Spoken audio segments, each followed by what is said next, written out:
去唔同嘅地方旅遊都好有佢自己代表性嘅一啲手信。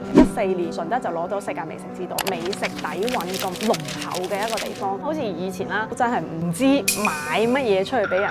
其實我哋好多客戶啊，都會問到我哋同樣嘅問題：好食同埋好睇，究竟邊樣嘢更重要？但係我嘅觀點就係，好食同好睇兩個都咁重要，因為一個優秀嘅產品包裝就係會自己講嘢㗎嘛。好似嫁喜禮餅，我哋都要去思考喺佢嘅呈現方式上，點樣去令到客人感受到呢份嫁娶嘅喜悅，對於新人嘅呢個祝福。我自己都行咗好多唔同嘅地方，出去之後嘅感覺就會覺得我哋順德都好 OK 啊，但係點解冇人哋啲咁好嘅呈現？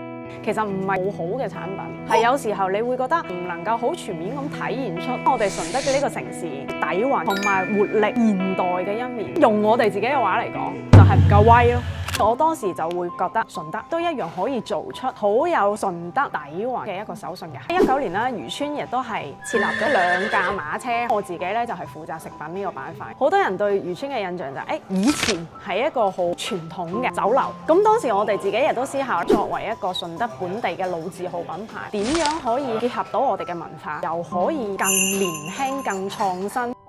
基於有咁樣嘅目標啦，我哋去設置咗手信嘅呢個項目。第一次嘅階段係我哋19年成個品牌嘅一個升級，吸取咗當時國潮嘅一個概念。嗰個階段係民族嘅自信啊，同埋文化復甦啊，大家會見到我哋嘅包裝嘅嗰種自信嘅體現。咁然後第二個好重要嘅階段啦，就係24年啦。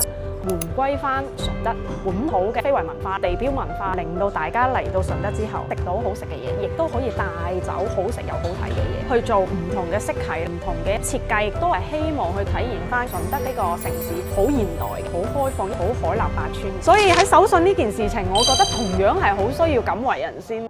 翻返啱啱我哋所講，當下產品咁同質化嘅狀態，我哋係唔缺好嘅產品，我哋亦都唔缺識做好嘅產品嘅人。但係點樣可以令到消費者有更好嘅購買體驗？點樣真正可以將我哋順德本土文化更好咁帶到去全世界？呢個都係我哋一直好想做到，亦都確實係持續性喺度做緊嘅一件事。